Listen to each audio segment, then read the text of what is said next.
Friends, Jason here, and one of the questions that comes up periodically in previous videos is how do we know when to interpret the Bible literally and when you can interpret it, or when you have to interpret it figuratively. And the rule of thumb is you interpret it literally every single time unless you just can't, unless a literal interpretation makes no sense whatsoever.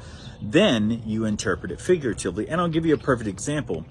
In Genesis chapter 6, I've got my Bible here, and it says, the earth was corrupt. This is chapter 6, verse 11. The earth was corrupt in God's sight, and the earth was filled with violence.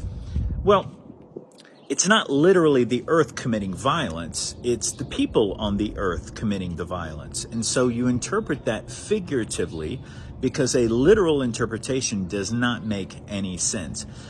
Because later on in that same section, it says, verse 12, and God saw the earth, the wind is blowing here. God saw the earth, and behold, it was corrupt, for all flesh had corrupted their way on the earth. So the Bible even tells you that the first part is not intended to be a literal interpretation. It's not the earth committing violence. It's the people on the earth committing violence.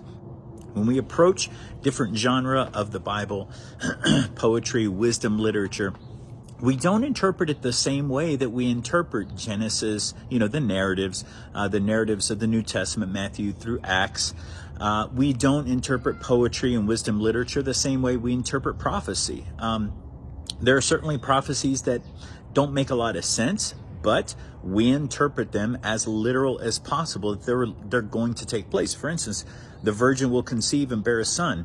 Well, that was 400 to 500 years before Jesus was born. I'm sure some people interpreted that figuratively because they couldn't conceive of a way that a virgin could conceive.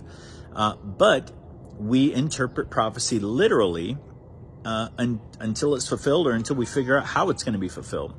So it is tricky. It's not easy, but the rule of thumb is interpret it literally unless you just can't. And when the Bible is clearly using poetic language, figures of speech, those are the moments where we look to a figurative interpretation. I hope that's helpful. God bless.